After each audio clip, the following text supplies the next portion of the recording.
Not good enough. So they said we have to have a long time for somebody.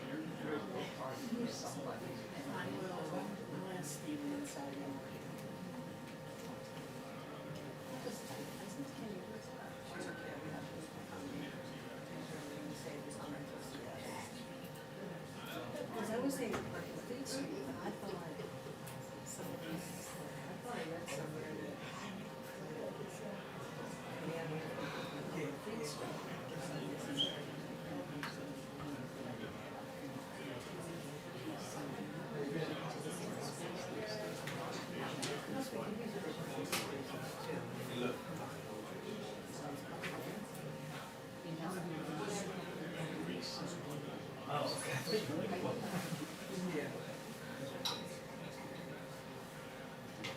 so his car, he's going to his car's in the garage. I asked him, and I told him about Muse.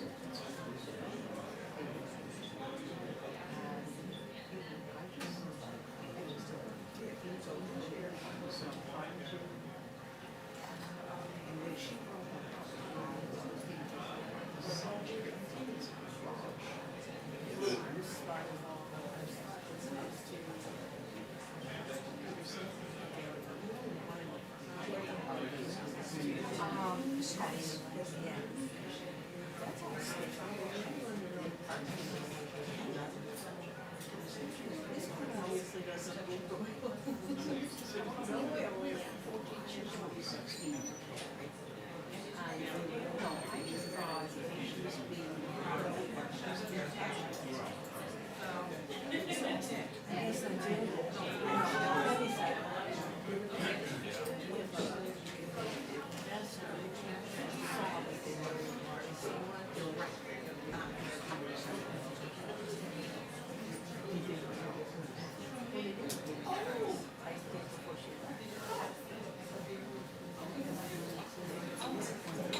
Okay.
Everybody's well?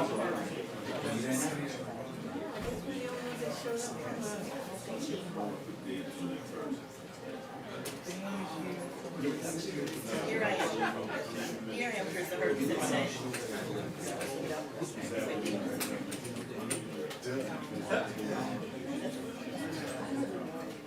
But Lily was in there, so she makes up, oh, no, I don't. You gotta kiss the godmother's ring, you know?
How we doing this morning?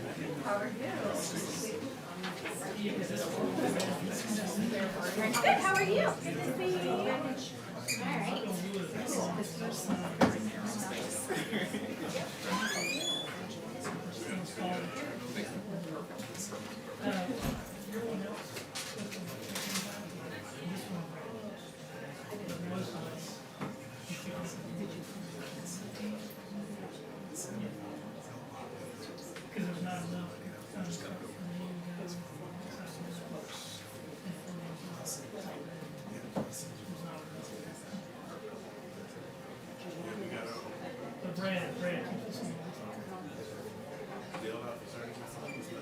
Yeah, I think that's.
That'd be great. Just don't run late. Okay, now.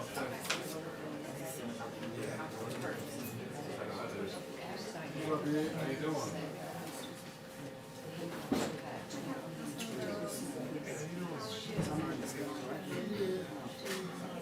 Okay, I just want to know.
Yeah, Brooklyn's attacked you.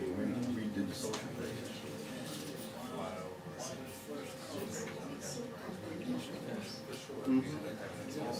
Right. You know, actually,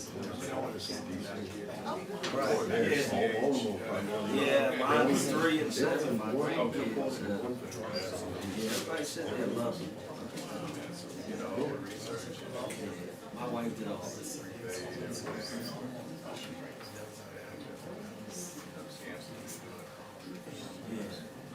It's a shame to close it off on DC because She said, I don't care when you die, but we know she's vacation. You can tell time if we go.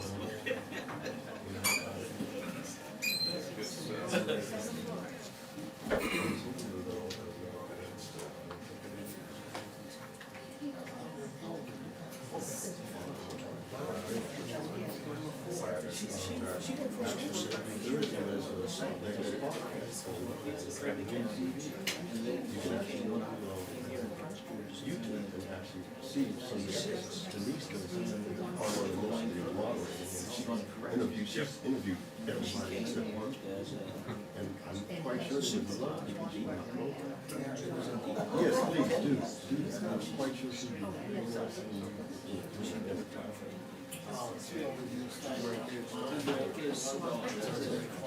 She's an attorney, he's a judge.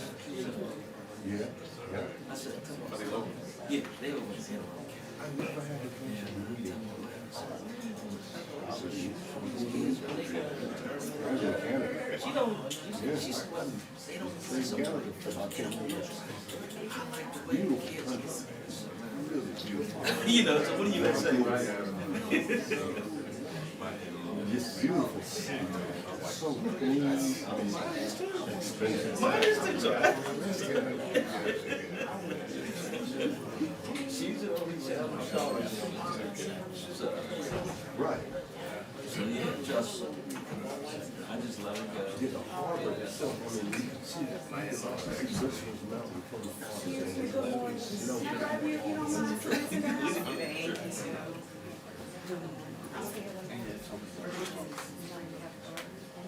Yeah, I got you. Yes, well, you don't, I'm not speaking, you can sit, bro. You know what I mean? You have some memory, you can speak, sit. You know, I like that little Calvin, I wasn't even nice. So. Yeah. But if you can get a chance to go back to Vancouver, man, you just go, man. It's a little bit more expensive, but you could, yeah, it's beautiful. My knowledge,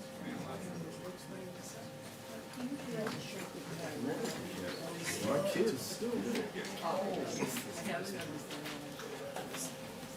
They don't want to go to the States.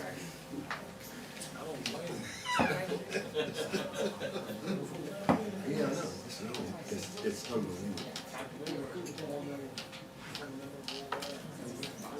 Yeah. The taxes and stuff.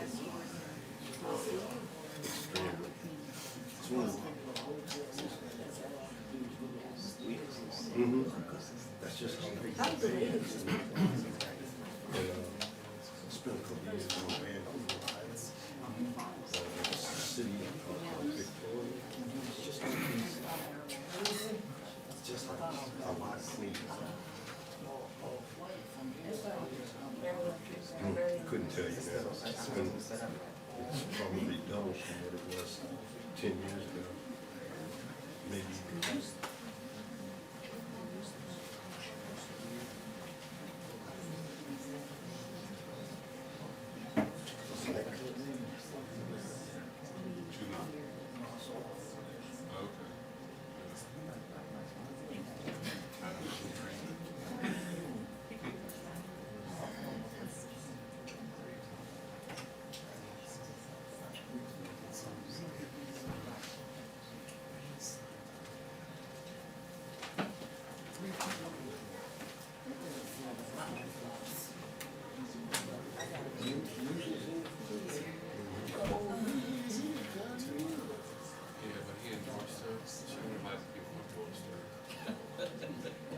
Say that out loud.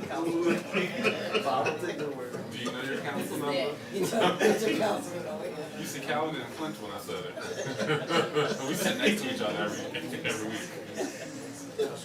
Council member Hawkins.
Did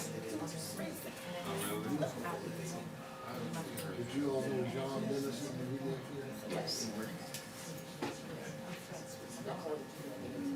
Oh, yeah. John and King connected. Oh, I thought you meant using this.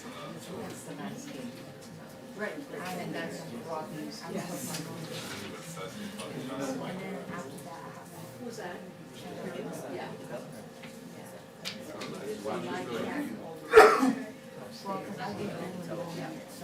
When I started. Oh. You can maybe say hi. Is he really? Sure is. It's in my contract.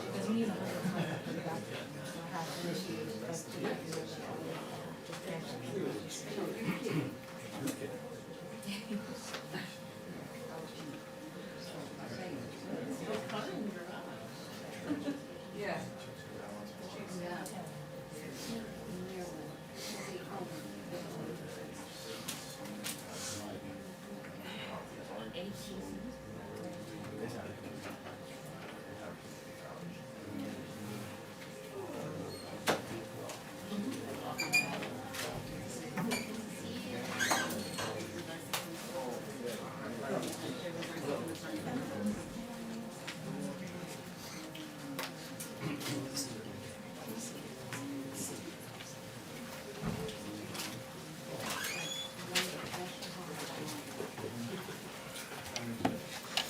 Hi, everyone. Good morning. I am Allison Wilson, Director of the Office of Communications for Prince George's County Executive Angela Alsobrooks. Thank you for joining us this morning at this Public Safety Press Conference here at National Harbor. This morning, you're going to hear from the County Executive, who will be announcing an executive order on public safety, followed by Chief Aziz to explain more about a public safety plan here for National Harbor. Then Council Chair Jolene Ivey, who's going to talk about legislation that is with County Council right now to address juvenile crime in National Harbor, followed by State Senator Anthony Muse, who represents this district in Annapolis, and then Superintendent Millard House, Superintendent of Prince George's County Public Schools. Thank you so much. County Executive.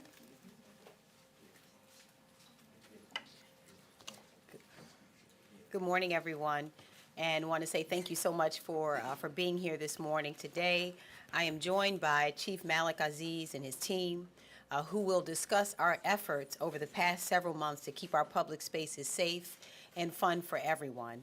I'd like to acknowledge this morning, I'm going to have a number of leaders who will be making remarks. I'll be joined, Council Chair Jolene Ivey is here and will be making remarks. I'd like to acknowledge also State Senator Anthony Muse, who will be making remarks, as well as our school superintendent, Millard House, who will be here, who's here and will be making remarks as well. I also see that we are joined by Council Member Ed Burrows and also Council Member Calvin Hawkins, and want to thank them so much for their presence this morning. I'd like to also to thank for their continued support Ken Digby, the Peterson companies, and other businesses from National Harbor who have expressed concerns regarding issues they're facing at National Harbor.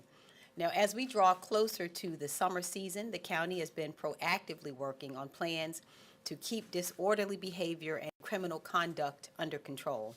And for the last few months, we have engaged in planning with the Prince George's County Police Department to monitor National Harbor. And we've been in constant contact with the Peterson companies so that we can better meet their safety needs. The incident that we saw this past weekend, to put it mildly, was quite troubling. And I know that the community here in National Harbor has been concerned as well about crime. There have been reports of large crowds of juveniles and minors who are gathering and engaging in vandalism, violence, theft, and other criminal behavior that has been a frustration to this community and all of its residents.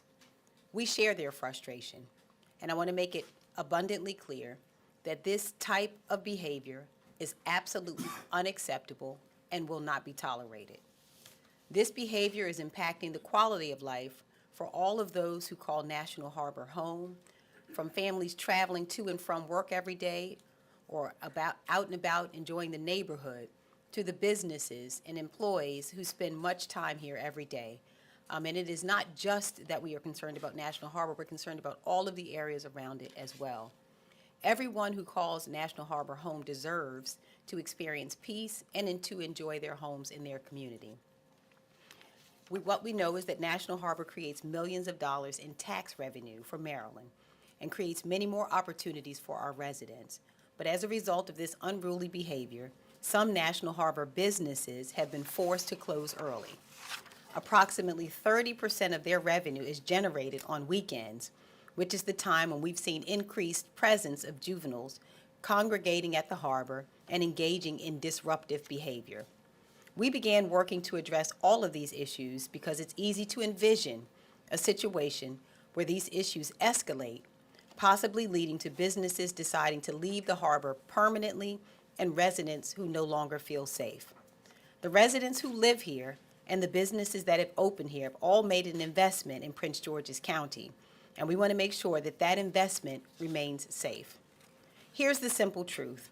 If visitors do not feel safe coming to the National Harbor, then these businesses, their employees, our state, and our county will suffer.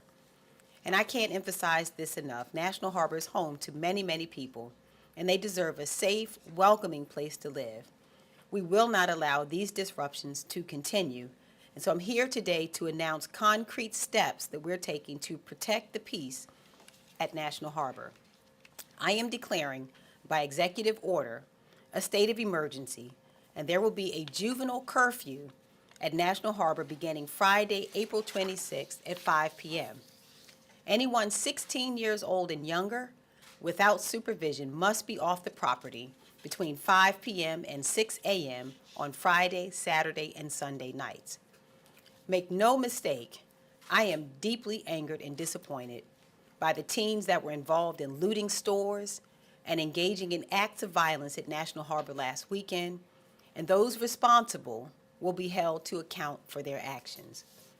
I want to be clear that this decision was not made in reaction to the events of this past weekend. Instead, this past weekend's incident confirmed what we've been planning for the past several months. This executive order curfew is just a temporary measure as we finalize a long-term solution using legislation that is currently working its way through our county council. This is legislation that my office began working on with the Peterson companies earlier this year as we anticipated what may come as the spring and summer months approached. Again, I want to thank Chair Ivy and our county council for their efforts to move this legislation quickly as an emergency bill so that it can be passed and take effect in the very near future. This legislation will allow commercial property owners and residents the ability to request zones within the county with a more restrictive juvenile curfew. The executive order that I am announcing today will be in place until this bill passes, and those areas that wish to have an opportunity to apply for a curfew zone get that opportunity. The Chief of Police will review those applications and take the appropriate next steps. We're not only doing this to protect National Harbor's businesses, residents, visitors, and the general public, but we're also acting proactively, working to protect the county's children. The Peterson companies, who continue to be great partners, as well as all of the businesses at the National Harbor, had violence interrupters working at National Harbor who are trained to interrupt violence before they escalate.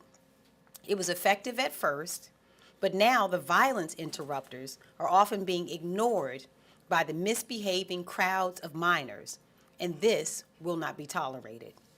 The Prince George's County Police Department is working on an enhanced coverage plan for National Harbor to address any safety issues, and in a few moments, Chief Aziz will talk more about that plan that will go into effect beginning at 5 p.m. Friday. But even with this curfew going into effect, we're going to continue to work together to address these issues as they spill out into the streets at National Harbor or anywhere else in our county. Also here with us today is Superintendent Millard House. I appreciate his leadership of our school system and his continued partnership with us. We know that one of the things happening at the harbor is juveniles from various schools hosting fight clubs and using social media to let everyone know which schools will be fighting and where the fights will take place. This behavior is not only unacceptable, it is very dangerous. We're going to work with Superintendent House and the leadership in our schools to address this behavior directly with students to try and keep it from continuing to happen. The county will also continue to offer constructive outlets to keep our young people occupied. That's why we've continued to expand our summer youth enrichment program, and while we'll be offering the Alsobrooks Summer Passport experience for another summer, so that the county's young people will have opportunities to receive education and training in a wide range of fields. We also need to provide our children opportunities to engage, to learn, and to grow all year long, which is why we're also continuing the Alsobrooks Youth Leadership Institute, which provides youth the opportunity to learn about county government, public service, and community service. Not only does this offer our youth another constructive activity, but it also provides a platform for positive examples that our young people can see. We know that mental health issues may drive some of the upticks in crime, as both our youth and adults may have stressful situations that they are struggling to deal with constructively. That's why we've continued to invest in our mental health care and addiction infrastructure so our residents can have access to the care they need. And we have other efforts, such as the launch of our private security camera incentive program that offers rebates to people who install camera security systems on properties owned or leased by individuals, nonprofit groups, and businesses. We also continue to invest in programs like Hope in Action, providing wraparound services like mental health services, after-school programming, mentoring, reentry services, and more. And I want to encourage parents to visit mypgc.us/youth to learn more about the many constructive opportunities and outlets that we've created for young people in our community. But I also want to make it clear that the government can only do so much. Parents, at the end of the day, are responsible for our own children. If your child is out looting, out fighting, out creating an unsafe space for other people, that falls on the parent. Parents must be responsible for their children. And when they act out in public in ways that are dangerous, parents are responsible, and parents must face the consequences. Our parents must know that National Harbor is not a daycare or a playground, and we cannot have our children coming to the National Harbor unsupervised, especially with the intention of causing trouble. The police and county are not solely responsible for our children. We are here to help protect our children and the greater Prince George's County community. We will hold parents accountable who leave their unaccompanied children at National Harbor, and there will be consequences, including monetary fines. We need our parents to talk to their children, to know where they are, and to understand what's going on with them. It is not the government's job to continually monitor and supervise our youth. The government has been doing its part and will continue to do so, but we need everyone's participation in order to succeed.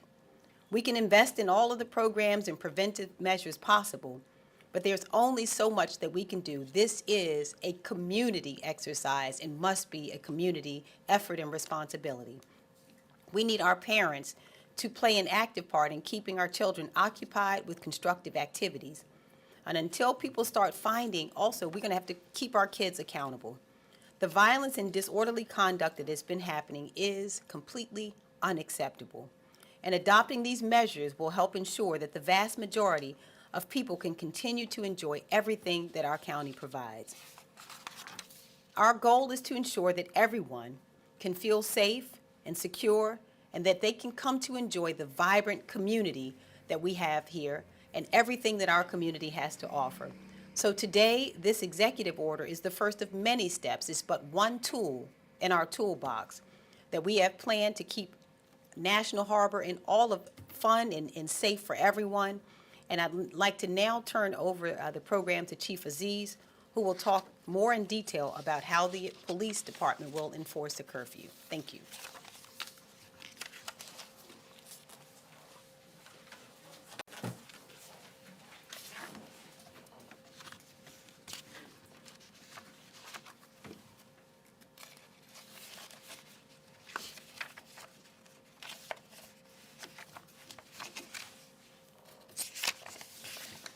Good morning. First, let me thank our leader, County Executive Angela Alsobrooks, for her immediate action addressing the matter of unaccompanied minors at National Harbor. Our CAO, Tyra Jackson, our DCO, AO Barry Stanton, for their leadership in moving these directives forward, and our August County Council who is here. Thank you so much, Chair Ivy, Councilman Hawkins, and Councilman Burrows. We appreciate you so much, and thank you for being here, to the Senator and to the school superintendent, the school CEO.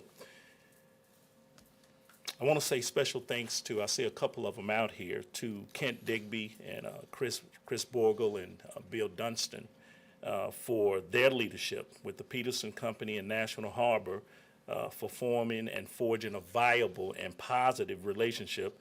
Everything you do in the National Harbor is appreciated, and everything you do in Prince George's County, it falls nothing short of magnificent.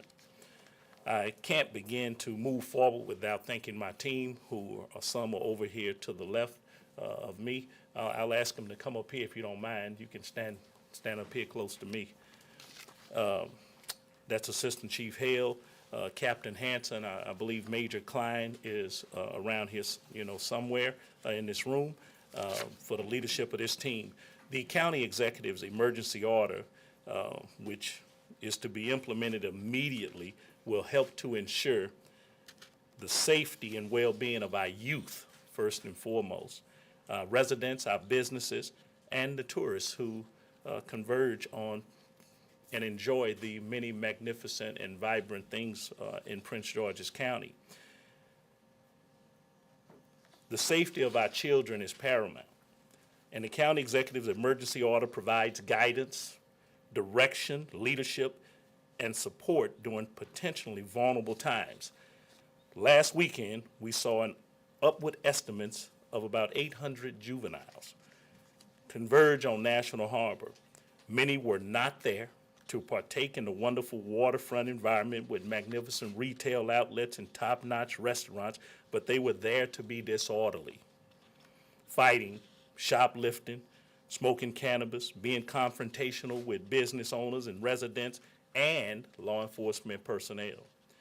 Our officers were able to intervene and bring back calmness to the National Harbor with the help of National Harbor personnel, and that includes Metro Security and the community engagement specialists down in National Harbor. And I want to send a really special thanks to those two groups who operate every day, every weekend in conjunction with our police department. The community engagement specialists have shown to be a special group of people who can engage in the right way with young people in the National Harbor. So I want to extend a real kudos and thanks to them, often underappreciated also. Beginning Friday evening, we will increase the number of officers assigned to National Harbor on the weekends. Officers will be there to help educate any visitors on the curfew and enforce the curfew if needed. As a reminder, there's a decades-old countywide curfew law that remains in effect. This emergency order simply moves up the time of the curfew, beginning at the weekends and National Harbor. Officers will be there to work with the National Harbor's community engagement specialists to engage any visitors. They ensure they are aware of the curfew as well as the exceptions. If we encounter any unaccompanied minor, officers will talk to them to see if they fall under one of the exceptions, and if not, officers will work to contact their parents and our guardians to have the child picked up if necessary. Keep in mind that the curfew law requires a warning, and we are seeking cooperation with parents and youth. I know that adjustments may be needed, and we assure you that the Prince George's County Police Department will work closely with the Office of the County Executive, parents, guardians, residents, businesses, and the media to keep you informed with any necessary changes. Parents, to the parents, speaking directly, you have been given one of the greatest responsibilities of all, nurturing, guiding, and parenting your children. Your role in their lives is not simply your responsibility, but an opportunity to teach and mold them into successful, skilled adults and be future assets to our beautiful Prince George's County.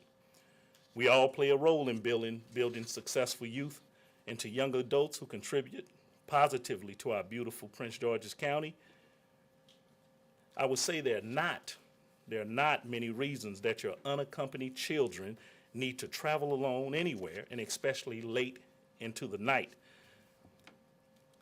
Our police personnel have personally encountered young people as young as 8, 10, 11, 12-year-old who are running around in the harbor unaccompanied by an adult.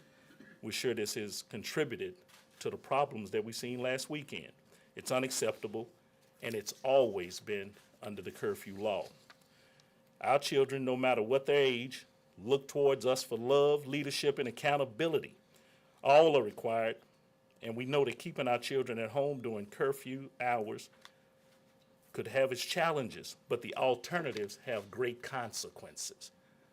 That's why our county executive has exacted this emergency order, reinforced by our county council, our county leadership, myself, and your police department. This should assist you in making those tough decisions in keeping your children, our children, and all residents safe from harm. We're in this challenge together. The Prince George's County Police Department will be distributing flyers with information listed that will help you navigate and negotiate with the county executive's emergency order. We have requested the rideshare drivers not to drop off unaccompanied minors in National Harbor. This would be in compliance and cooperation with the emergency order. If you drop your children off, or if they drop the children off, the unaccompanied minors will be issued a warning, and their parents must pick them up, or they must return in the method in which they arrived. If not, the children will be referred to or released to the Department of Juvenile Services or our appropriate county department personnel handling family and social services. Simply follow the curfew. Friday through Sunday, 5 p.m. to 6 a.m., no accompanied minors may be at National Harbor. This directive does not allow for juveniles or minors when accompanied by a parent or guardian, like I just mentioned, accompanied by a person over the age of 21 or authorized by the parent or guardian, on the sidewalk in front where a juvenile or minor resides, the resident of a next-door neighbor, if the neighbor did not complain to the police. If is returning home by a direct route from a school activity or activity of a religious or other association or place of employment, or authorized attendees to a senior prom event like the Gaylord Resort and Convention Center, exemption is applicable, authorizing attendees directly going to the Gaylord and leaving National Harbor immediately after the prom event has ended. If a child breaks this curfew, a written violation notice is mailed to the parent or guardian. We will be contacting that parent or guardian even on the initial onstart from the warning. If a child violates the curfew for a second time, the parent or guardian could face a civil fine that rises up to $250. $50, then $100 and $250, and subsequent $250, and aligned with the provisions, can be held accountable for the time that it takes while they're in our custody or in our presence or in our responsibility. I will say this, I have to add. I think that we must frame it properly. While we have paid great attention to events or incidents that have unfolded in the National Harbor, this has been going on for quite some time, that we have paid great attention to it. We've made the necessary adjustments over time, and I think the culmination of the incident this past weekend, it prompted our county executive to take an immediate action, which is necessary. But at no time in the National Harbor have we redirected resources that were necessary to actually police and provide a safe environment across our county, across 500 miles of our square county, 500 square miles of our county. We continue to deliver those services. in a proper way. So what we have directed at the National Harbor will be accomplished through other means. We have personnel that have been permanently assigned to National Harbor, and that has been the case for many years. We have overtime initiatives that are at the National Harbor. We have non-call answering personnel who come to the National Harbor to work, to actually provide a presence. And in the summer, when school is out, when we don't have summer school, and they're not placed in summer school, our school resource officers are redirected across the county, but mainly in National Harbor. So we've been able to accomplish these things without sacrificing any safety across our county. Even today, total crime is down 13% in our county, and that's a victory. Carjackings are down in our county today. We continue to arrest a significant number of young people for those crimes. Our homicides have slightly increased, but the point of note in our homicides is that 10 of those are domestic violence. Domestic violence. We are not in anyone's home. We don't police inside of a house.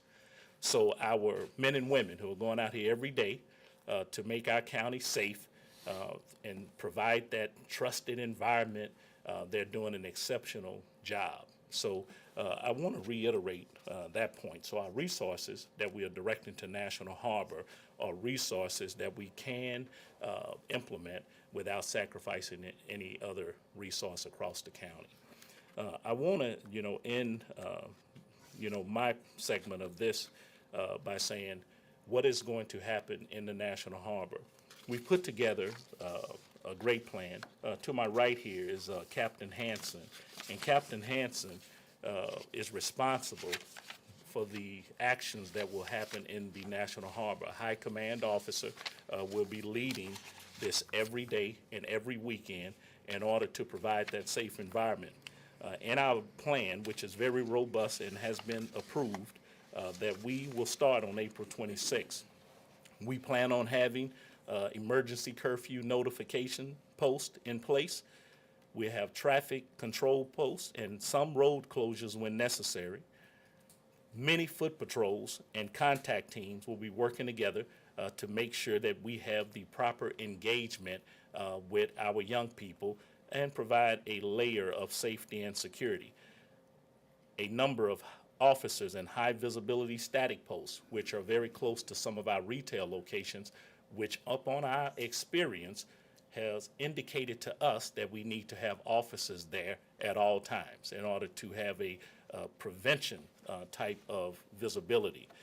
And along those lines, we have many officers who are working in secondary employment down in the harbor who are in contact with us with radio communications and some check-ins to let us know how things are going in some of the assignments that they have been tasked with. When you come into the harbor, there will be no excuse for saying you did not know. We'll have many of the messaging boards. I think we'll have upwards of 12 messaging boards that you can see when you're entering into the harbor from the freeway up on National Harbor Boulevard, that you'll be able to see those signs readily noticed. But this is what we're here for today, to make sure that the word gets out that this is not going to be a place for the violation of curfew or any other type of illegal or illicit activity in our National Harbor footprint. We will have, we work with WMATA, with the bus system. We'll be addressing those. We've worked with the ride share to have drop-off points for those who are coming to the harbor who are not juveniles and affected by the curfew, or they're with an adult. Then we have the police and common sense, they go together to address those, along with those traffic posts which will be made public here by Captain Hansen if it hasn't already been given to you during this presser. The foot patrol teams, high visibility static posts, and the contact teams, they'll be working in unison and cooperation with each other, that we have a command center that we can relay information back and forth, because information and intelligence will help and serve to our greater benefit. Remember, our number one goal is to provide a safe and secure environment and deliver those professional police services in a way that all of our residents and our business owners can be proud. And we intend to do that, which we have been doing over the past couple of years, but especially in the past 6 months, where we've made readjustments over and over inside our national harbor. And I know that we're going, if those, I don't know where that information is at, there are going to be some specific information given out, and I know many of you will have questions, but we will wait until it's time for those questions at this time. I don't know who was next up here. Oh, the Chair Ivy. Well, come on up, Chair Ivy. Thank you so much. Thank you, Chief Aziz. Thank you, County Executive Alsobrooks, for your leadership on this issue. And I'm really glad to have a wonderful council to work with who's also so supportive. Ed Burrows is here, who has sponsored the legislation that's moving its way through the council. And at-large member Calvin Hawkins, always a big supporter of safety in the county. And you know, National Harbor is just such a fun place to be, which is part of the reason it's such a magnet for the region, but we cannot allow young people who should not be out unsupervised to make it unsafe for themselves, our residents, or our visitors. So we want to make sure that we're in partnership with the business community, with law enforcement, and the residents of our county who have been strongly supportive of these measures, whether we're talking about the emergency legislation that's going into effect now under the county executive, or the measure that we have put forward as a council that is moving forward through the county council. I have gotten nothing but support. There are few issues that I can tell you that everyone who calls, texts, or emails me about is supportive of, and this is one. I've had zero pushback and all love. People are very happy that we're doing this. And we have to remember that the issue is not a Prince George's issue. It's not even a regional issue, it's a national issue, because Twitter and Instagram, they know no bounds. And these kids are sending the word out to everyone they know, and everyone is coming to one place. So right now it's been National Harbor. Next it could be Bethesda. I don't know. But if it's anywhere else in Prince George's County, we're prepared because of the legislation that's working its way through will cover any commercial area throughout the county that applies for and is approved as a region that will get this curfew. And our police chief will be the person who can decide how a curfew should be adjusted over time. So we really appreciate his leadership in this, and we appreciate you all being here today. And now I'm going to turn to Senator Muse, who has a few words to share.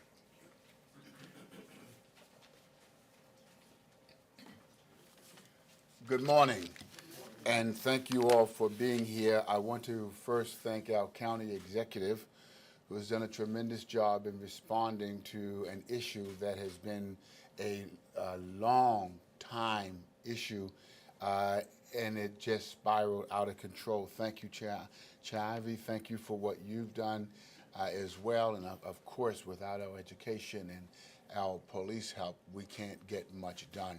I am joined, and I'm thankful for, again, the councilman of this district, Edward Burrows, and I believe I saw one of our delegates back here somewhere, because I want you to know that you have the support of the state behind what you are doing.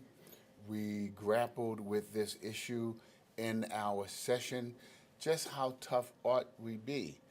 But we also knew that there was no way we could sit down and do nothing. So I want to thank you for the legislation. This National Harbor is in our district, and I have received a number of complaints about not just the behavior, but people feeling unsafe and our older people saying that after 5 and 6 o'clock, they're just not going to go to National Harbor. This affects the businesses. It affects everyone, and it affects our county by giving a false portrayal that that's what we are all about. So I want to thank you for that. It is very simple. Something must be done. And I say to a few critics who say, well, this is tough. My mom used to have something called tough love. And trust me, if when those street lights came on, we were not coming home, we understood and we felt tough love. So the parents have got to be involved if we're going to make this happen. And so thank you, and we're here to support you from the state level 100%. Thank you.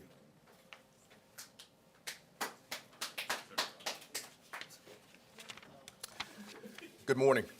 I'm Millard House, the proud superintendent of the Prince George's County Public School, and I'd like to also thank our county executive for her leadership and really leading the way to ensure that we have the safest county possible. Also, Chief Aziz and law enforcement, thank you for what you do, and of course the number of county officials that are here that are standing behind the change that needs to occur.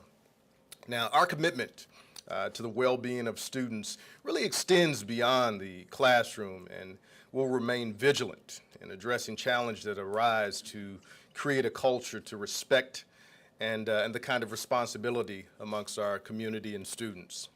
We stand behind the county executive, as I've said, and our law enforcement partners, and we'll do our part to ensure that students and families are aware of this curfew. As you know, it takes a village. And this is a collective effort. As always, the safety and well-being of students is the top priority. We will continue to work aside the county executive and Chief Aziz to ensure that these efforts are successful and smooth. Our schools will continue to offer resources and educate students on the appropriate behavior and consequences of engaging in disruptive or unlawful activities. PGCPS also remains committed to providing resources and opportunities for constructive engagement outside of school hours. Especially approaching the summer break, we will continue to promote programs and opportunities for our students to, again, stay engaged. Thank you. Thank you so much, Superintendent. For members of the media, I'm going to have all the speakers come to the front, and we're going to have you all ask questions from there so that you've got everyone you need right here to provide answers.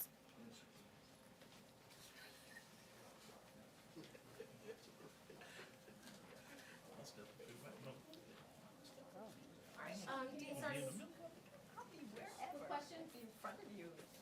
John? You talked about, I guess it's something you've been thinking about doing for a while now, that you've sort of been developing plans for the last few months. What do those plans look like maybe before last weekend, and how has that sort of switched up in recent days? Well, I can allow, the chief can speak more specifically to the strategies used by the police department, but I can tell you this, what we saw unfold last weekend, by all accounts, was the single worst day that we've had there. And that's what caused us to really expedite the plans that we were already working on, as I heard from a number of individuals who were on the ground, who were part of security and other things, who said they had never seen a day quite like Saturday. And that's what caused us to expedite the plans that we had. But Chief Aziz, you can, if you can just address what was being planned. I get your question was, how did the plans look before? I didn't see who asked. Are these stricter than what you were sort of thinking about doing before? This is ramped up, indeed it is. We've made adjustments over a period of time in the National Harbor, even going back before my tenure, that this was addressed in that fashion to ramp it up. Then we've had about 3 other major times that were significant for us to address some gatherings, unruly shoplifting, overtaking, stores with massive amounts of people that a business owner could not actually, maintain inside of a store. And so we started, putting those posts together in a combination with National Harbor, with Metro Security, with the community engagement specialists are down there, with our robust cops office and Community First, to try to put into what I consider to be, a pot. And just like a stew pot or something, a recipe to put things that are great and of value, and we addressed it, and we continue to address it. Even at this last weekend, even being more significant, we addressed those issues early on to place more personnel down there to deal with the issues. Sometimes, some tools that are at our disposal can't be exacted until a person violates the law or, commits a crime, I should say, and then we're able to go into a reactive mode. With the things that you see now, these are proactive measures outside of making static posts. Emergency order is being proactive now, and having the law being made more known about what is allowed in the National Harbor or across other parts of our county. Those are proactive measures for information and intelligence. So it is different. So we will have more officers there. We will have a greater visibility. We will have a connected plan from police to National Harbor personnel to the residents who stay there. So we're getting better and better at our response, but it is different. And I also just want to mention, add to that, remember that this is not the first time we've used a curfew at National Harbor. I enforced a curfew at National Harbor during COVID-19 when we saw sort of similar conduct happening there, and we were very successful. We found that the curfew was very successful. That's the reason we're actually very encouraged that we put these things in place. We know that we're going to be able to see a positive difference. We have had to make some adjustments. The ride share coordination and some of the other things that we're doing are a little different than things we've done in the past, but this is not the first time that we've used the curfew at National Harbor to address an issue regarding unaccompanied minors.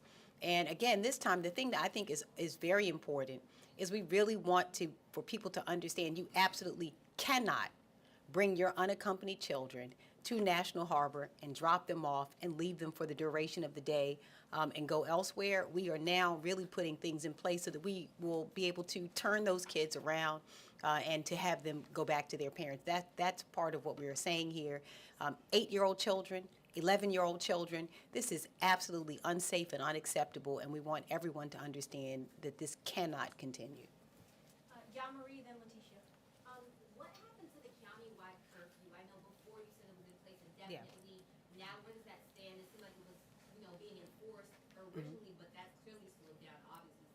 Yeah, the countywide curfew has always been in place, so it wasn't new. What we did during the period that you saw a couple of years ago was I decided to make sure we were enforcing the curfew. The curfew has been on the books since 91 or so? We've had that curfew on the books for many years. It was just that we decided, so it's one of the tools. When I talk about having tools in the toolbox, depending on the climate, the chief will decide this is a tool that's appropriate for us to use to really respond to a climate that is changing from time to time. And what we saw once again, when I decided to enforce the curfew along with the chief recently, it was because we saw between 10 p.m. and 5 a.m. was when we saw the height of the carjackings involving underage children. And the curfew, again, is our effort not only to save the lives of our children, but it is also to say to their parents that this is a partnership. The government is not solely responsible for keeping our kids safe. We need our families and communities to engage with us. Again, our first concern is the lives of our children and the lives of Prince Georgians. We don't have a single life to spare. So what we're doing now is ensuring we have, thank God, not seen any lives lost during what is unfolded at the National Harbor, and we're not going to wait for that to happen to take very aggressive action, because that is what is most important to us. Chief, how much of last weekend can be attributed to Senior Skip Day, and also how many personnel were available at National Harbor prior to last weekend and now going forward? Well, Senior Skip Day has been going on for a long time. It just didn't start. And we saw, some people in the room was on Senior Skip Day, but that was Friday in another place. But on Saturday was is not a senior skip day. There's no reason to have a skip day when you're not in school. That was the really a culmination of things falling on a Saturday. There were many events where people want to get out for what is National 420 Day for those who partake in cannabis, and to come out there. It was a significant population saying let's go do that, and then you had the young people who get together and decide when are they going to do something. We don't decide that. They don't communicate even openly most of the time. Most of the time, they're communicating in beyond our means into direct messaging and things like that we don't have any, ability to observe. So they say, hey, let's go to National Harbor. It's the place to be. Let's get down there and have some fun. And let's be clear. When they come to the National Harbor, if their friends are going, or young boys and girls, different, being attracted to each other, they want to be in a place where where they can talk to each other. These are things that are as old as human beings, but that is what has happened. So when they put those down there in one weekend, then it ramped up into the hundreds, and it doesn't take a lot of people to start a ruckus, just a small amount. And a small amount of 800 can have a great, danger, a consequence, and that's what we saw. Now, the question really was asked, what is the difference? Some of those are operational deals, so I'm not going to give you a specific number. If I told you exactly what we had down there, then I tell everybody what they can do. I can tell you that a significant amount of resources will be placed there from the time last week, and more has happened. We have a better strategy, better tactics. We've deployed personnel in a more focused way, and we haven't been able to do that without the support of National Harbor, Peterson Company, the businesses, the homeowners association, everyone working together to form a united partnership for the betterment of National Harbor. And with those, the residents, the business owners, all of those can outnumber the amount of police. So we work in partnership. We're here for a team environment. As we heard the county executive say, we're there for the safety of our youth. We're there for the safety of people who live there, who are visiting there, for tourists who are coming from far and wide to enjoy the National Harbor. But most important, the police are there. When I say safety and security, we are not there to be your babysitter. The police don't have a babysitting service. Brad, and then one more question. For Superintendent House, I know this is perhaps an unanswerable question, but the root of this behavior, I've heard references to social media, to fight clubs, right? I've done stories about fight clubs in classrooms, in middle schools, in another county, there's been fight clubs here. Here's probably the unanswerable part. What is going on, with the social media, with the fight clubs, and what can you do about it in the schools? And Brad, I think you hit the nail on the head. I don't know that that's an answer, that anybody has a direct response that will fix the issue. There are positive sides of social media, but there is a dark side to social media as well. And it's going to be important that we continue to work collectively with our county executive, law enforcement, to get ahead of these things. There have been advances to allow us to get a heads up in reference to what's going on, and that takes manpower, that takes collective support with law enforcement to really let us know ahead of time that, hey, we've got a group of kids, some from your jurisdiction, some from another jurisdiction, that may be coming together so that we can head these things off. But I think what this curfew does is a part of just that. It heads it off to ensure that we don't have individuals that are performing unlawful activities in a place that we all value and respect. You right there. I have two questions. One for the chief. Were there any arrests from the events over the weekend? And then the second one for the county executive. There's a lot of research that shows these juvenile curfews don't work to prevent juvenile crime or prevent juveniles from being victims of crime. What have you seen as far as success in this county, and are you missing an opportunity to do something else that would be more successful? Well, let me speak on the arrest and part of what you said before I hand it over to the county executive. Directly last week, one of our officers who was asking young people to leave and vacate, a young individual was standing there smoking cannabis right in front of the police. as if this was normal or ignorant of the law. And that young person was taken into our custody. That young person also, it's some trend that's going on now for young people to carry fake weapons like water guns. So he had a fake, weapon on him. We had a shoplifter down at one of our retail businesses. He was not a juvenile, he was an adult shoplifting. I guess he was taking advantage of the moment. And then we had a fight take place, which we arrested that person and issued a citation in response to that. So the important note is I don't want to weigh and start talking about the number of arrests is the indicator of some melee that was taking place. For police, when we put our hands on you or we detain you, we have you. This is not TV. We don't get a chance to handcuff you to a pole or do something else and sit you down and come back to it. That doesn't work. So we have to, when we put our hands on you and we have to detain you, we are responsible and accountable for you. And that means that police officer or two are taken out of service. So they can't go deal with the other issues that are running about, like the multiple fights that were taking place that you alluded to, that were in different spots and having us go to different places, which is why we enjoined with the National Harbor personnel to close it, that it needed to be closed in order to maintain the calmness or bring back calmness. Before I hand it over to the county executive, I want to answer the second part, really, part of it from a police perspective. There are many studies, there are empirical data across the nation that says these curfew things work, and there's a whole group to say that they don't work. If you believe they don't work, that's the studies that you read.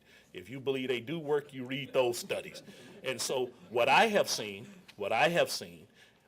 when the county executive implemented the last curfew that was under me, it worked because we made it work. We put in a plan at the direction of our county executive to make sure we handled it with love and care and accountability.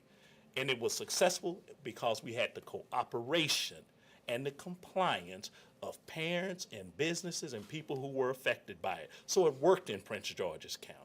That is the important note. It may not work in another city. They may not have the same implementation in another city. And we wouldn't serve ourselves a great justice if we start taking other places and try to apply that place to us. We are Prince George's County. We are very different. We are more dynamic. You can go across this bridge right here and end up in Virginia or DC in a matter of seconds or minutes. And that's very different from a lot of other places and where they go. So I'll say that. We're going to implement this with the proper plan. I introduce you to Captain Hanson, a exemplary leader with his team in National Harbor, and we're going to apply it in a way that the community would trust the police chief and the police department to apply it. And that's what's going to make it successful again in a 50-50 partnership that I talk about. Go ahead. Well, I don't think I can add much more to it than that. I think the act speaks for itself. I mean, I think the only other thing I'd say is what the chief is describing is this is yet one tool. Nobody is saying that a curfew cures crime. There's no one strategy we use that cures all of crime. It's one tool. And I can tell you that I think all of us standing here, from the legislators, the chief, all of us, none of us believes that doing nothing is an option. We believe that it is absolutely not an option not to do anything. And again, we will do whatever we have to spare the lives of our kids. What we know is the first child who is struck or killed, that would be the most unacceptable result of all. And none of us is prepared to wait until that happens. And so I agree with the chief. Maybe the curfew doesn't work in someone else's community, but in our community, and because of the parents who did engage with us during this last curfew, I have to give them a huge amount of credit. These parents got to work. They responded, they worked with us, and we're just signaling once again to our parents and community leaders and families, hey, listen, we need you to make sure that we are keeping not only our kids safe, but all of our residents safe. And we want to enjoy our environment together, but doing nothing is not an option. Thank you very much.